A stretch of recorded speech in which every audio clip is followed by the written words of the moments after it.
এই চট্টগ্রাম বন্দর বাংলাদেশের শ্রেষ্ঠ বন্দর বলা হয়, সর্ববৃহৎ বন্দর বলা হয়। সেই জায়গায় আপনার পাশেই কিন্তু চট্টগ্রাম বন্দর, এই হেডকোয়ার্টারের পাশে।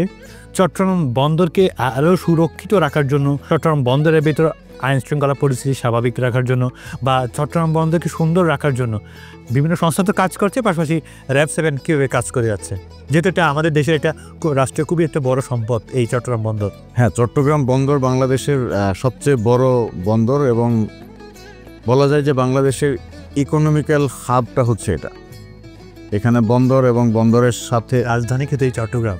হ্যাঁ, যেটাকে আমরা পোর্ট সিটি বলি অথবা বাণিজ্যিক রাজধানী বলি বাংলাদেশের। এবং বাংলাদেশের ইকোনমির সবচেয়ে বড় অংশটা কিন্তু এখান থেকে কন্ট্রোল হচ্ছে। তো এখানে বন্দরের সাথে আমাদের পাশে আরও অনেক প্রতিষ্ঠান আছে, অনেক শিল্প প্রতিষ্ঠান আছে। এই বন্দর এবং শিল্প প্রতিষ্ঠান এটা নিরাপত্তার জন্য এখানে শিল্প পুলিশ আছে। আপনি জানেন যে বন্দরের নিরাপত্তায় একটা সেনাবাহিনীর ইউনিট সবসময় ডিপ্লয়েড থাকে।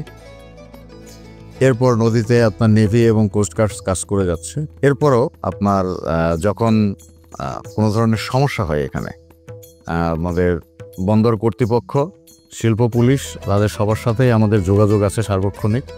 যে কোনো গার্মেন্টস ফ্যাক্টরি বা যে কোনো জায়গায় যদি কোনো ধরনের সমস্যা হয়, যেমন রিসেন্টলি আপনার ঈদের আগে কয়েকটা ফ্যাক্টরিতে প্রবলেম হয়েছিল, তো এইখানে কিন্তু খুব কুইকলি আমরা চলে গিয়েছিলাম।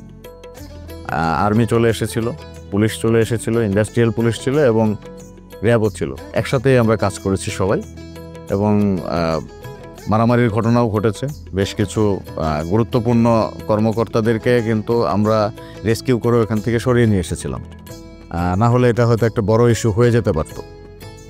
তো সবার সাথে আমরাও এই ক্ষেত্রে কাজটা করছি। আমরা চাই যে এটা ইকোনমিক্যাল হাব এবং আমাদের দেশের ইকোনমি যেন কোনোভাবে এক সেকেন্ডের জন্য বন্ধ না হয়ে যায়, এটা সবসময় চালু থাক, এই জন্য আমরা সবসময় কাজ করছি।